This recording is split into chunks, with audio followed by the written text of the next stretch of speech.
கறி வாங்கினது ஃப்ரீஸ் பண்ணியாச்சு. இப்போ நம்ம மான்ஸ்டர் ஃபிஷ்ஷுக்கு அதை ஃபீட் தான் பண்ண போகிறோம். அதனால் இப்போ அதை தான் நம்ம எடுத்துகிட்டு வந்து வெட்டி இப்போ ஃபீட் பண்ண போகிறோம். அதுக்கு முன்னாடி நீங்கள் மறக்காமல் நம்ம சேனலை சப்ஸ்கிரைப் பண்ணிக்கலாம். ஃப்ரீஸில் வச்சுருந்த கறி ரொம்ப ஃப்ரீஸ் ஆயிடுச்சு. அது எடுத்து கொஞ்சம் நேரம் வெளியே வச்சு நல்லா கழுவி அதுக்கப்புறம் எடுத்துகிட்டு வந்தாச்சுங்க. இது பார்த்தீங்களா, உங்களுக்கு இதை வெட்ட சொன்னால் ஒரு ஆட்டையே வெட்டுற அளவுக்கு இவ்வளோ இதாக இருக்குது. அது ரொம்ப ஷார்ப்பாக இருக்குது. அதனால் இப்போ தான் நம்ம இது ரொம்ப பீஸாக தான் வெட்ட போகிறோம். பேரட்டுக்கு செனகளுக்கு மட்டும் நல்லா சின்னதாக வெட்டிட்டு மீதியெல்லாம் பெரிய பெரிய ஃபிஷ்ஷாக வெட்டினா தாங்க அது சாப்பிடுது.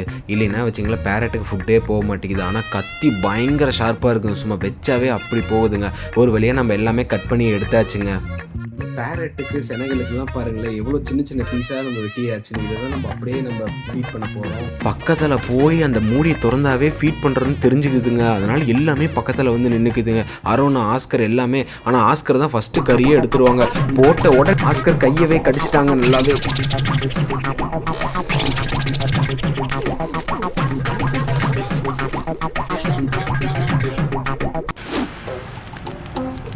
நல்லாவே கையை பிடிச்சிட்டாங்க. கை வர வலிக்குது. அதனால் பேரட்டுக்கு மட்டும் எல்லாம் கட் பண்ண சின்னதாக வெட்டினதை அப்படியே தண்ணிக்குள்ளே போட்டுட்டு அது பாட்டு வந்து சாப்பிட்டுப்பாங்க.